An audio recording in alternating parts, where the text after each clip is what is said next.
Bueno, antes de comenzar, permítanme orar y pedirle al Señor que nos ayude este día en su gracia para ver todo lo que tengamos que ver a lo largo de estas clases, que ya estamos cerrando justamente la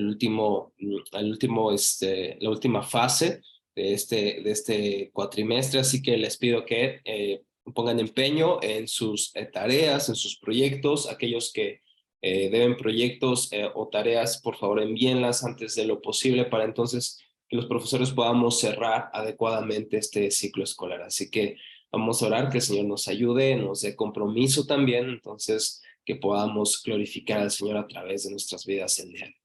Señor, te damos muchas gracias, Dios, por Jesucristo. Te damos gracias por tu Hijo amado, porque hoy podemos acercarnos a ti, Señor. Te damos tantas gracias por el amor que tú nos das, por el hogar que tú nos permites tener, por nuestros alimentos, por cada cosa que tú provees, Padre, en nuestras vidas. Te damos muchas gracias, Padre, porque todo esto proviene de tu mano, todo esto es por pura y mera gracia, Señor.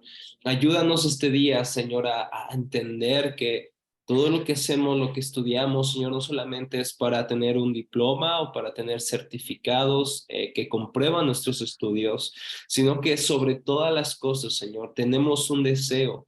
Padre, y si no lo tenemos, Señor, danos este deseo de conocerte más, Señor, de poder entablar una intimidad contigo más cercana, más reverente, más llena de admiración, de adoración, Señor, que nuestra teología nos lleve a la doxología, Señor, nos lleve a la adoración, pero también a la praxis, Señor, que podamos vivir todo aquello que estamos estudiando en estas clases, que no solamente sean reflexiones teológicas y filosóficas acerca de ti, Señor, sino que sean lo que encienda nuestro amor por ti este día, Señor. Ayúdanos, ayuda a los profesores que somos, Padre, tan limitados, que tenemos, Padre, tantas fallas, Padre, tenemos tanto que aprender, tanto que perfeccionar, Señor, pero en tu gracia usa nuestros débiles esfuerzos para que tu gloria sea manifestada a cada estudiante. Te lo pido en el nombre de Jesús, por quien confiamos, en quien ponemos nuestra esperanza hoy, Padre, no en nuestras fuerzas, no en nuestras habilidades, pero sino en los méritos de Cristo. Te lo pido en su nombre precioso. Amén. Y bueno, chicos, permítanme compartir pantalla. Hoy vamos a hablar de cuál es la forma de que nosotros podemos hacer la apologética una vez que ya hemos visto justamente las pautas para nosotros poder, tener una conversación con un incrédulo. Ahora permítanme que les dé algunos ejemplos y algunas pautas de cómo la apologética presuposicional responde ante las preguntas, ante las críticas, ante los cuestionamientos del incrédulo. Y la clase el día de hoy se titulará El sendero de la apologética reformada. El sendero de la apologética reformada. Así que vamos a ver esto el día de hoy. Antes de ello, me gustaría recordarles su proyecto. El único proyecto que ya está concluido es en nuestro hermano Ramiro, la semana pasada, antepasada. Entonces, por favor, envíenmelo y si ya me lo enviaron y no lo he revisado, recuérdenme, pero creo que no hay otro más proyecto que esté terminado, solamente avances. Entonces, ojalá ya esta semana me lo puedan enviar para ya enviarles también sus calificaciones. Y pues una tarea para la siguiente semana es que puedan ver este debate. Se llama El Gran Debate de Greg Bansen y Gordon Stein. Greg Bansen fue un apologeta o apologista presuposicionalista de la escuela que estamos desarrollando en estas clases. Y Gordon Stein fue un ateo que en su tiempo tuvo mucho renombre. Y este debate se le conoce como el Gran Debate debido a que realmente despertó unas emociones muy acaloradas de parte de todos los oyentes y de estos expositores. Creo que es un buen debate que nos podría ayudar a entender un poco más cómo se desarrolla la apologética en un sentido práctico. Este debate se dio en la Universidad de California, en Irvine, en el 1 de enero de 1985, y a pesar de que ha pasado bastante tiempo de este intercambio de ideas, Sin embargo, sigue siendo tan relevante este debate y para mí Greg Bahnsen es uno de los mejores apologistas de la iglesia, así que les pido que puedan ver este debate para la siguiente semana. Se llama El Gran Debate, así lo encuentran en YouTube o también lo encuentran transcrito en Google. Ahí le ponen Gran Debate, Greg Bahnsen versus Gordon Stein, y entonces les arrojará el debate escrito como ustedes lo prefieran para la siguiente semana, para que lo anoten, por favor. Ahora bien, el objetivo de esta clase, mis hermanos, es que comprendamos los presupuestos con los que los incrédulos interpretan las evidencias. Muchas veces, una de las reflexiones y respuestas de los ateos, agnósticos o aquellos que sencillamente no creen en Cristo, no creen en la fe cristiana, es que ellos no pueden creer por las evidencias. Es decir, muchos de los reproches, de las respuestas que obtenemos de los incrédulos, es que no pueden creer en la fe cristiana porque sencillamente no es creíble y porque las evidencias los orillan a no creer en el cristianismo. Pero veremos el día de hoy que no son las evidencias las que nos impiden creer en el cristianismo, sino que a pesar de que hay evidencias, nosotros no queremos creer. Entonces, esa es la idea que vamos a desarrollar el día de hoy. Me parece que hay una pregunta por acá. Está bien. Ok. Ok, dice Iván que está un poco mal de salud. Ok, gracias hermano por avisar y pues oramos por tu pronta recuperación si es la voluntad del Señor. Y bueno, entonces vamos a abordar este tema el día de hoy. Así que, ¿por qué somos cristianos? Me gustaría escuchar a Jerónimo. ¿Por qué es que tú eres cristiano, Jerónimo? Así brevemente, ¿por qué crees que tú eres cristiano? ¿A qué se debe eso? Eres muy, a lo mejor eres muy inteligente, Jerónimo. Muy inteligente, no, no creo. Ay, ¿a poco? Pero bueno, Eso dice tu esposa, quién sabe. ¿por qué soy cristiano? ¿Por qué no era cristiano? Más bien, quiero contestar esto. ¿Por qué no era yo cristiano? Por ignorancia, por ego, por narcisismo de uno, sobre todo la ignorancia que nos rodea por parte del ambiente en el que nos desarrollamos, por todo lo que nos enseñan desde un principio a evadir la Biblia, sobre todo, porque también la educación de nuestros padres pues fue una educación que fue implementada por los españoles aquí y obviamente es una educación que no está fundamentada en la verdad. Entonces, todo eso implica que la mayoría de las personas que no somos cristianos, que no éramos cristianos, pues estemos completamente equivocados.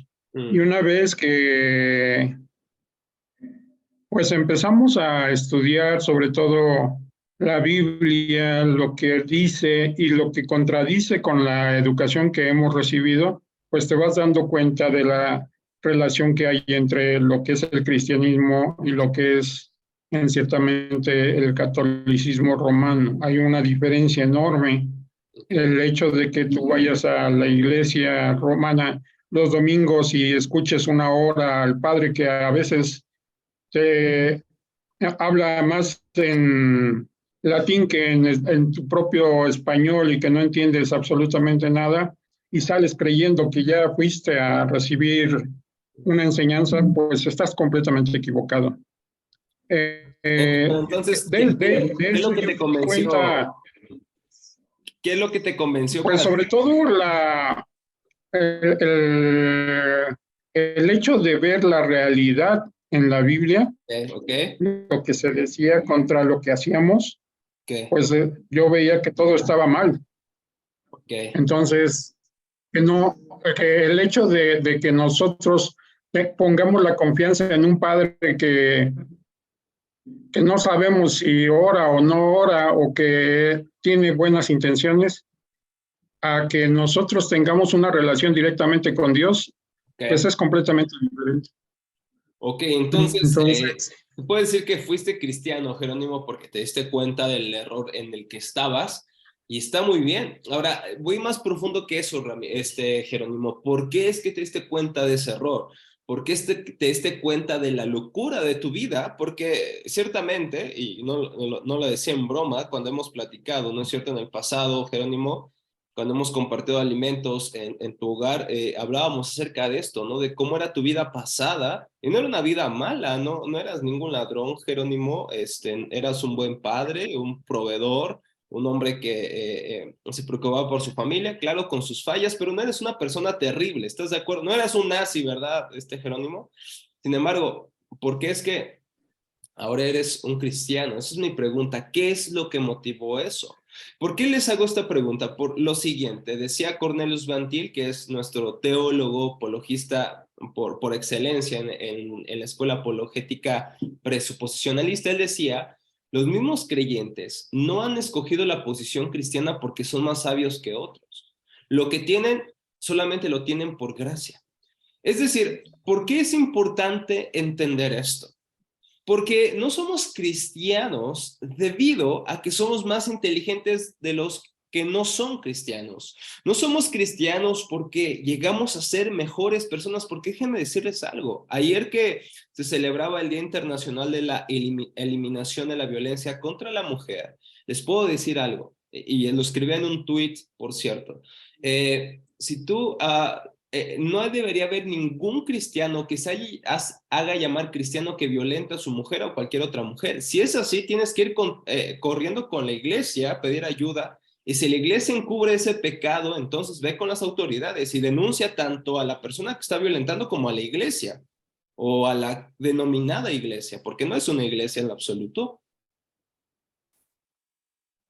Y, y eso es importante entenderlo, porque hay personas que incluso son mejores y tratan mejores a sus esposas que no son cristianos, que incluso son ateos, que un mismo cristiano. Y eso es lamentable y lo he visto. Cristianos que no tratan a su esposa con amor, con respeto, con cuidado, como el vaso más frágil. Y aún así el Señor decide salvarlos. Y tienen que cambiar sus vidas. Si su vida sigue igual de violenta y así como es con un incrédulo, no debería de ser. Eso quiere decir que no has sido cristiano realmente. Pero no somos cristianos porque somos más moralistas o porque somos mejores. Somos cristianos por pura gracia. Y entender eso nos va a ayudar ¿a qué? A tener un adecuado acercamiento con el incrédulo. Discúlpenme, aquí tengo un problema con la cámara. Es que es como de movimientos y de repente se hace zoom. Como, mire, ¿ya vieron? No sé si es como algo demoníaco esto. Pero déjenme, todavía no la termino de dominar, entonces ahí estamos. Ahí está. Entonces, es lo que decíamos en esto. Entonces, nada, vamos a pasar a lo siguiente. ¿Puedes leer esto que tenemos en pantalla, Félix, por favor?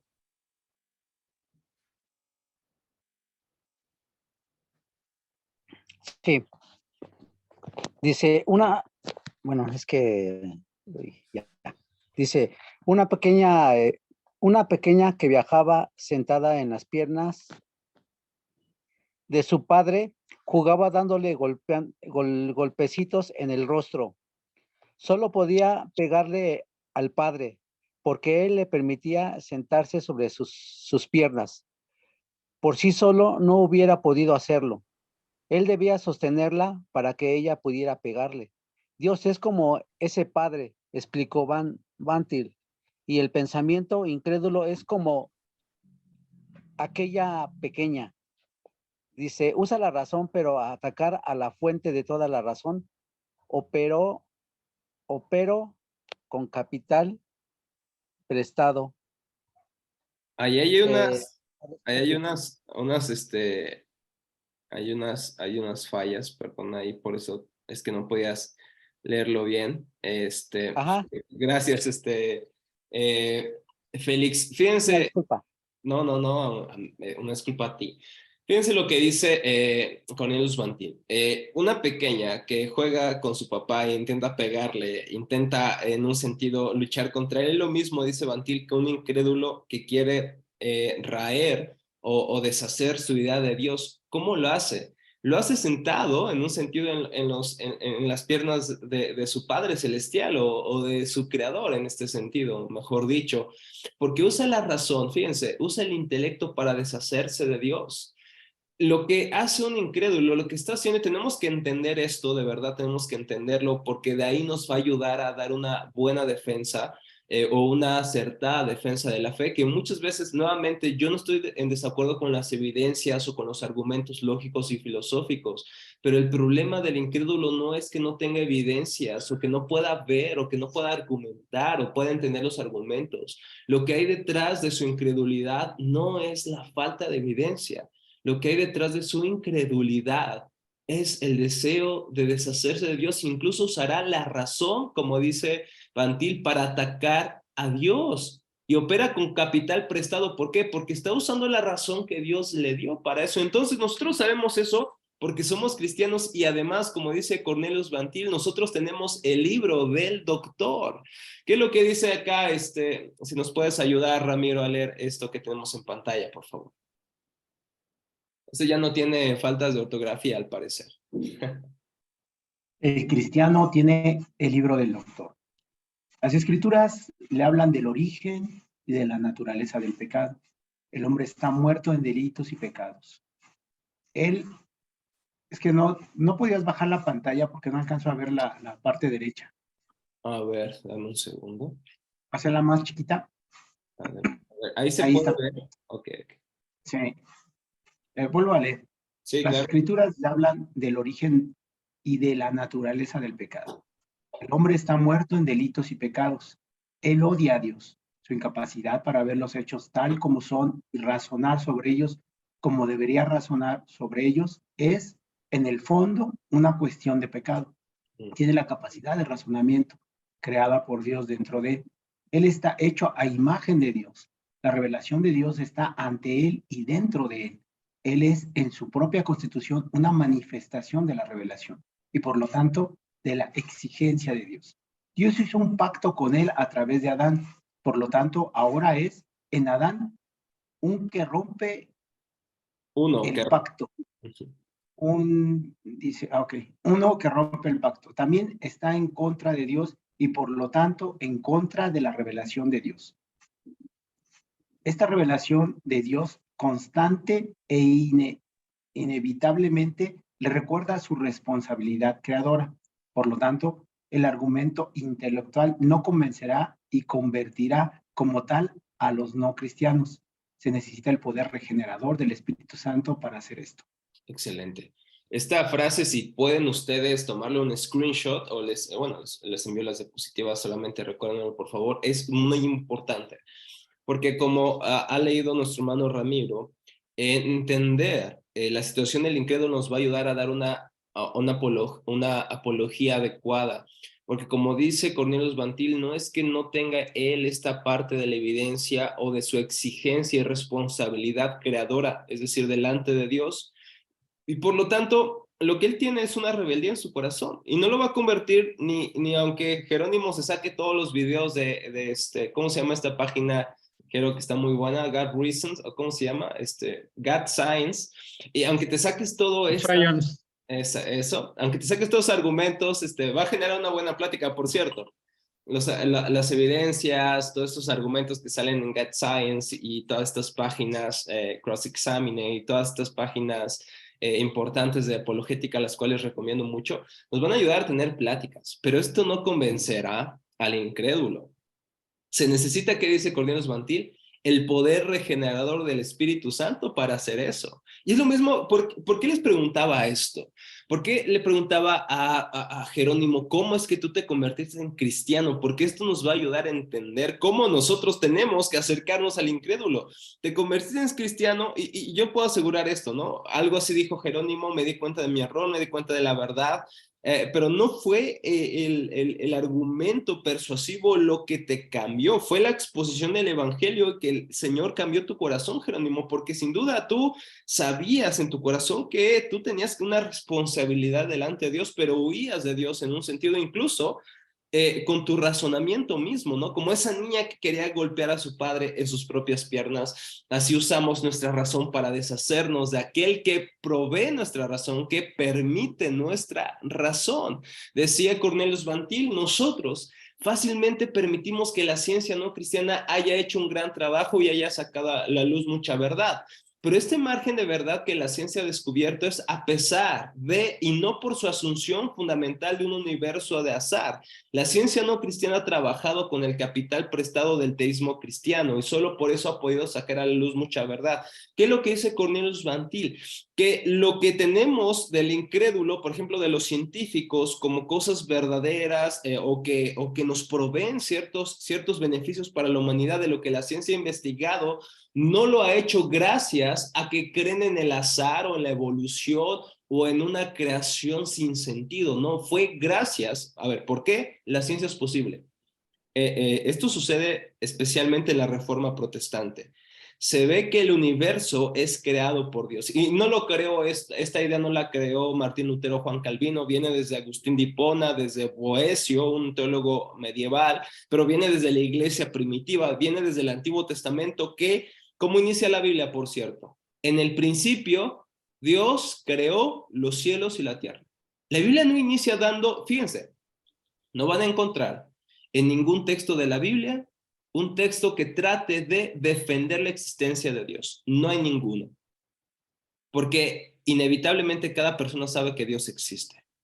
Lo que sí nos dice es el presupuesto de que Dios en el principio creó los cielos y la tierra, y entonces esta idea de que Dios creó en el principio los cielos y la tierra es lo que le llevó a los reformadores y a otros estudiosos a afirmar que entonces, si la creación tiene una mente detrás si tiene un gran arquitecto, un gran diseñador, entonces la naturaleza, las leyes de la naturaleza tienen armonía, tienen reglas, tienen elegancia, tienen en un sentido lógica, entonces se pueden estudiar. Entendiendo esto, muchos hicieron ciencia. Y por ejemplo, ¿no? Uno de los argumentos de Peter Atkins, de Richard Dawkins, es que, bueno, los científicos no son cristianos y por lo tanto el cristianismo es falso. Mentira. Muchos de los premios Nobel han sido cristianos, han sido teístas cristianos que han creído, en este caso, en el Señor de las Escrituras. Blaise Pascal, Isaac Newton, y tenemos incluso a científicos modernos que están regresando a la idea de Dios. Pero ¿por qué es que se hace ciencia? Porque los científicos entendieron que si el universo tiene un creador, tiene armonía y por lo tanto puede ser estudiado. Y entonces la ciencia, aunque reniegue de Dios, sin embargo, toma el capital prestado de que el universo puede ser estudiado porque hay armonía, no hay azar, no hay sinsentido, sino que Dios lo creó todo con un propósito y por eso es que se hace ciencia. Es con capital prestado. Y esto es importante entenderlo. Fíjense cuál es la actitud del incrédulo ante la evidencia, incluso la evidencia científica. Y esta historia creo que ya se las he contado antes, pero dice, hace mucho tiempo existió un hombre quien creyó que había muerto. Su preocupada esposa y amigos lo enviaron al amistoso psiquiatra del vecindario. El psiquiatra determinó curarlo, convenciéndolo de un hecho que contradecía su creencia de que estaba muerto. El psiquiatra decidió utilizar el simple hecho de que los hombres muertos no sangraban. Él puso a su paciente a leer textos médicos, a observar autopsias. Después de semanas de esfuerzo, el paciente finalmente dijo, está bien, me ha convencido, los muertos no sangran. Después de lo cual, el psiquiatra lo picó con una aguja en el brazo y la sangre empezó a fluir. El hombre miró hacia abajo y se contorsionó, empalideció y gritó, por Dios santo, después de todo, los hombres muertos sí sangran. ¿Qué está sucediendo en esta ciudad? Quiero que la analicen. Un hombre que al parecer tenía ahí problemas con sus facultades, decía que estaba muerto, y entonces el experto, el que tenía el libro del doctor, el libro de la verdad en un sentido, le mostró que los muertos no sangran, incluso le hizo ser testigo de autopsias para acceder a cuenta que los muertos efectivamente no sangran, Sin embargo, cuando él experimenta el sangrado, su conclusión no fue, es cierto, no estoy muerto, sino que su conclusión fue, los muertos sangran. A ver, ¿cuál es el problema en esta reacción de este hombre? Esto es importante para entender cuál es la reacción del incrédulo ante la evidencia. ¿Cuál es el problema en este hombre?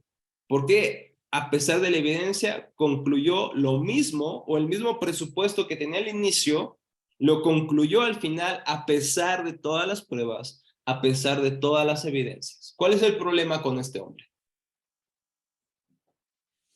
Pues una negación a querer ser ayudado, ¿no? Tal vez era una persona que se negaba a recibir una ayuda o se negaba pues, a cambiar. Yo así lo veo, Rafa. ¿Ok? Es como un hombre entonces que no quiere ser ayudado, ¿no? De hecho, él no busca la ayuda, ¿no es cierto? Su esposa y amigos lo enviaron al psiquiatra. Entonces, fue iniciativa de sus amigos, de su esposa, y entonces no era una persona que realmente tenía deseos de creer en la verdad, no. Solamente era una persona empujada por sus amigos y familiares para ello. Muy bien, Adri, gracias. Jero, adelante. Su necedad y su egocentrismo, ¿no? Ok, ¿por qué crees que es eso? Porque él creyendo que sangraba, pues tenía una visión totalmente diferente a lo que es la realidad.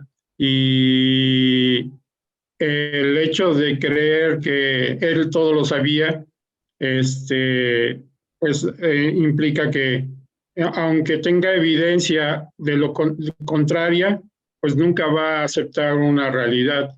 Claro. Por eso la necesidad de una persona egocentrista, una persona narcisista, pues es lo más malo que te puedes encontrar en la vida. Wow, está bueno eso, ¿no, Jero? O sea, pensamos que lo más malo es una persona que siempre es una persona delincuente, pero lo peor es cuando estás parado en tu necedad y no quieres sacarte de ahí, ¿no? Como dice Adri, es una persona que no quiere ser ayudada, pero ¿por qué no quiere ser ayudada? Y creo que le han dado al clavo, porque es una persona que está parada en su necedad y dice, de aquí nadie me saca. Incluso, fíjense, esta necedad hará que interprete las evidencias de determinada manera. Escuchen bien esto. Nadie es neutro cuando interpreta las evidencias. Nadie. Ni el ateo, ni el que diga, no, a mí no me hables de la fe cristiana, a mí no me hables de la Biblia, a mí muéstrame evidencias. A ver, un momento. Tú me pides renunciar a mi cristianismo, pero tú, al tratar las evidencias, vas en un sentido a interpretarlas dependiendo de tus presupuestos. Si tú dices que Dios no existe, no importa las evidencias que te muestre, tú vas a decir, Dios no existe. El necio dice en su corazón, no hay Dios. Porque hay un presupuesto en su corazón que le impide, en un sentido, creer en Dios. Entonces, ¿qué debemos de hacer? ¿Mostrarle más evidencias hasta abrumarlo? No.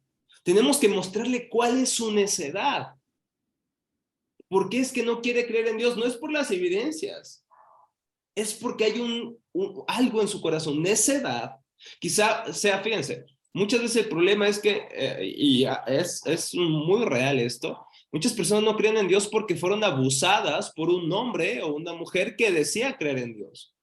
Muchos no creen en Dios porque están lastimados porque no sanó a su mamá o a alguien a quien amaba en un momento difícil. Y esto lo pueden ver incluso ejemplificado metafóricamente en la película de Dios no está muerto, ¿no? Como el profesor no cree en Dios porque sencillamente tenía rencor en contra de Dios. Y si no han visto las películas, son muy divertidas, de verdad, véanlas, Dios no está muerto. Y son de apologética, por cierto. Pero se dan cuenta que la apologética que se da en estas películas es una apologética clásica, evidencialista, no presuposicionalista, y me gustaría que observaran algunas diferencias de cómo se ve la apologética clásica y cómo se ve la apologética presuposicionalista. En este caso lo van a hacer con Greg Bansen en el debate que les dejé, pero también puedan ver las otras, las películas para que puedan ver cómo se ve en la práctica, además que pasen un tiempo con su familia. Así que esto es importante. El incrédulo no interpreta las evidencias de una manera neutra, sino que su necedad o sus presupuestos los llevan a interpretar de determinada manera la realidad. Ahora, una pregunta importante importante. ¿Cómo interpreta una persona antisobrenaturalista o que no cree en lo sobrenatural los milagros que se registran en las Escrituras? ¿Cómo una persona explicaría? Incluso hay personas que dicen ser cristianas, mayormente de la escuela liberal, que no creen en lo sobrenatural y por lo tanto, ¿cómo ellos explicarían los datos de las Escrituras que tenemos evidentemente algunos eventos sobrenaturales? ¿Cómo explicaría un antisobrenaturalista estos eventos? ¿Alguien tiene alguna idea? ¿Cómo le explicaría a Ramiro a alguien que no cree en los milagros o en lo sobrenatural? ¿Cómo explicaría, por ejemplo, que el mar se abrió, que Dios dio maná, que el Señor los acompañó en una nube de fuego en la noche, una nube que los cubría en la mañana? ¿Cómo interpretaría una persona que no cree en esto? Puede ser un ateo o un cristiano liberal o un cristiano entre comillas liberal que no cree en lo sobrenatural. Bueno, cuando no creemos o cuando hay gente que no cree en las cosas sobrenaturales, Sí. yo creo que tendríamos que ir a la razón por la cual no cree en ello. Y normalmente es lo que ya reiteradamente hemos hablado, Sí, no es un tema de evidencia, sino es un tema de su corazón. claro. Pero nosotros hemos visto a gente que, por ejemplo, no cree en la sanidad. Sí. Y en el caso de nosotros, mi esposa tuvo una sanidad que es un testimonio muy fuerte para el mismo doctor que la estaba atendiendo. De hecho, ese doctor un día la confrontó y le dijo que dónde estaba tu Dios, ¿no? Le dice, ¿dónde está tu Dios ese que predica? Y él dijo, mi esposa le dijo, voy a regresar. Y después de un tiempo, ella tenía artritis reumatoide. Cuando hablamos con el doctor, nos dijo que teníamos que comprar una silla de ruedas. Nunca la compramos. Y cuando regresó después de un tiempo, mi esposa regresó sana y el doctor casi se agarraba a golpes contra la pared porque decía que qué había hecho, que no entendía eso. En otra ocasión pudimos ver a una persona que ya estaba desahuciada de cáncer. De hecho, esa noche que fuimos a visitarla se estaba casi despidiendo de sus hijos, que eran hijos pequeños, y Dios en esa noche la sanó. Entonces yo creo que así, hace rato comentaste algo que vemos normalmente en la gente que no cree en Dios. Normalmente la gente no cree en Dios, o en su mayoría no cree en Dios por sus experiencias, pero sus experiencias no determinan la existencia o la no existencia de Dios, Así si no es. dejaría de ser Dios. Así. Yo creo que del otro lado, yo creo que sí podemos hablar de nuestras experiencias para determinar esas cosas sobrenaturales. Y yo he visto a gente que cuando habla a mi esposa de su testimonio, cuando esta persona que se sanó de cáncer habla de su testimonio, quedan impactadas. Sin embargo, ¿qué crees? Igual que pasa con el muerto ¿no? Siguen dudándolo, siguen Sí. sin creer realmente en la sanidad. Esa es mi aportación, Está muy bueno eso, Ramiro. Creo que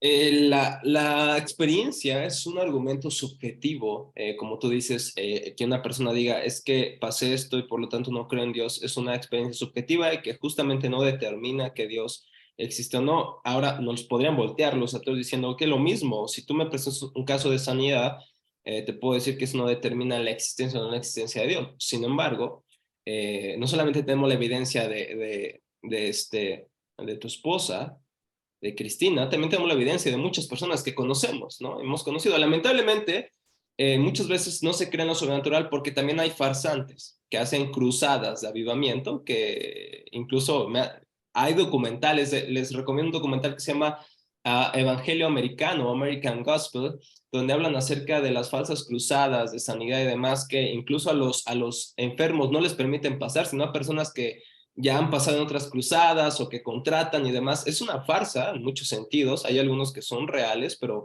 creo que la mayoría de famosos en este caso son farsas literalmente. Pero tenemos evidencias de personas que han sido sanadas. Claro que sí. Pero a pesar de eso, Ramiro, a pesar de que tú le lleves, y fíjate, mi mamá, Ramiro, fue sanada de un problema del corazón bastante fuerte cuando nosotros éramos incrédulos, cuando mi papá, cuando mis hermanas, cuando yo mismo era incrédulo. Yo no le creía. Fíjate, Ramiro, creo que es un caso muy importante. Cuando mi mamá presentó esta evidencia, ¿qué dije yo? Mi mamá siendo médico, yo siendo un niño mocoso, ¿no? Dije, no, pues es que eso fue por la medicina, ¿no? A pesar de que mi mamá nos dio los estudios y dijo, Dios me sanó, Dios hizo un milagro en mi corazón, que es lo que dijimos, no, no, no, mamá, eso fue porque las medicinas hicieron efecto. Fíjense, a pesar de tener la evidencia. El problema no es que no haya evidencia, el problema son nuestros corazones. ¿Cómo interpretarían los sobrenaturalistas las grandes historias de las escrituras que fueron reales? Uno quizá, por ejemplo, vamos a poner el caso de Lázaro, cuando resucitó Lázaro. Algunos podrían decir, y son argumentos que he puesto aquí en pantalla, pero que se utilizan por parte de aquellos que no creen en lo sobrenatural. O algunos dicen, quizá Lázaro, el amigo de Jesús, no estaba realmente muerto cuando fue puesto en la tumba. Él podría haber estado en coma y ser mal diagnosticado por su familia y amigos, quienes tenían muy poco conocimiento médico. Fíjense, algunos dicen, realmente Lázaro no resucitó, sino que estaba en coma. ¿Qué piensan de esto? De todos modos, Rafa, aunque hubiera estado en coma, él salió, si eso para muchos es coma, cuando Jesús le dio la palabra. Porque una persona en coma no sale así porque sí, no sale porque 3 días, 4 días, puede estar años. Aún así, cuando hubiera estado en coma, Dios dio la palabra y fue el poder quien hizo que saliera de la tumba. A mí me parece, Rafa, que se necesita más fe para creer en esto que para creer en la resurrección. Seguramente, o a lo mejor como dice Chris, Adri, a lo mejor estaba dormido y de repente Jesús gritó bien fuerte y dijo, ah, caray, ¿qué pasó, no? Entonces, pero sí, creo que estamos en lo mismo. Necesita más fe para creer en esto, que estaba en coma, pero obviamente esto da por sentado muchas cosas, ¿no? Que las personas eran totalmente ignorantes del pulso o de la vida de una persona y a pesar de que esto sucedió en el siglo I, sin embargo, las personas no eran tontas, ¿eh? De hecho, creo que el nivel de alfabetización y conocimiento era mucho mayor a naciones en otro tiempo más moderno, pero el contexto judío no era ignorancia, eran personas muy estudiosas y sin duda, aunque no todos eran médicos, se contaban con personas con conocimientos promedios para determinar que alguien estaba muerto. Es evidente cuando alguien está muerto, ¿no es cierto? Entonces, bueno, es la explicación que muchos darían. Número 2. Escritores más recientes de reportes del Evangelio inventaron historias, dicen, acerca de la vida y de la obra de Jesús, para poderlo hacer ver como un operador de milagros ante aquellos a quienes se les invitaba a unirse a la nueva religión. En otras palabras, los evangelistas exageraron un poco. ¿Para qué? Para que Jesús fuera más creíble. ¿Cuál es el problema con esta postura? Díganme. El problema es que no solamente tenemos testimonios de los evangelios acerca de Jesús, quizá los más detallados los tenemos en los evangelios, pero también tenemos testimonios en otros historiadores no cristianos. Vamos a hablar del famoso Flavio Josefo, que daba veracidad o daba testimonio más bien de lo que Jesús estaba haciendo, testimoniando que hacía señales milagrosas. Y muchos, incluso que estaban en contra de los cristianos, atestiguaban que Jesús era famoso por eso.